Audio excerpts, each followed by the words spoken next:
For hundreds of years, people have been philosophising and debating as to which came first between the chicken and the egg. And whilst the answer still isn't clear, there's another example in the financial markets of just how interconnected things can be, and it's difficult sometimes to see where things start and finish.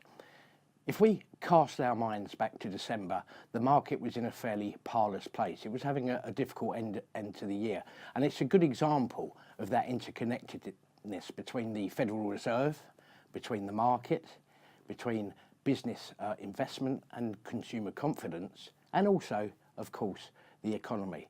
So, come December, we had a situation in the Federal Reserve. It was on a rate tightening cycle. This was starting to unsettle markets, despite the fact for all the lagging indicators that were coming through, the US economy was in a good place. The jitters in the markets then had a fairly immediate impact, not only in terms of potentially damaging consumer confidence, but also damaging and lessening business investment and indeed the psyche of the business leaders themselves. Of course, once that starts to happen, that actually does feed into the real economy. And so we go all the way around the circle back to the Fed, where the economy is now in a slightly different place. At that stage, of course, what actually happened was that the Fed became rather more dovish in its tone. It mentioned a number of red flags that could be on the horizon, such as geopolitics, slowing global growth, even some of the slack in the labour market. And once the market had heard that dovish tone was coming through, it went on something of a tear. And indeed, here we are in early to mid-February, and already in the year to date, the Dow Jones Industrial Average is up 7.4%. The S&P 500 is up 8%, and the Nasdaq is up 10%.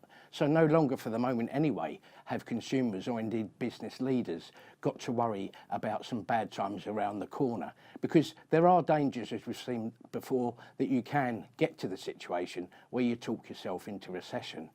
If indeed the recent strength over the last 6 weeks ago of the major US indices does start to assuage some of the concerns of both consumers and business leaders, it's likely that the next leg in terms of the strength of the US economy can come.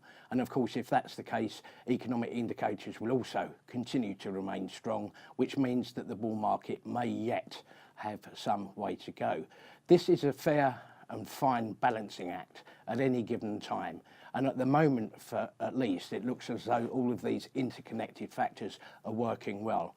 But it is a very fine balancing act, and it can be upset at any given moment. So we need to keep a very close eye on not only what US corporates are doing over the first quarter, but also how those economic indicators continue to come through, especially after the US shutdown, which has meant that we've not got a totally accurate picture of the US economy at the moment. And that, of course, is quite apart from the ongoing US-China talks.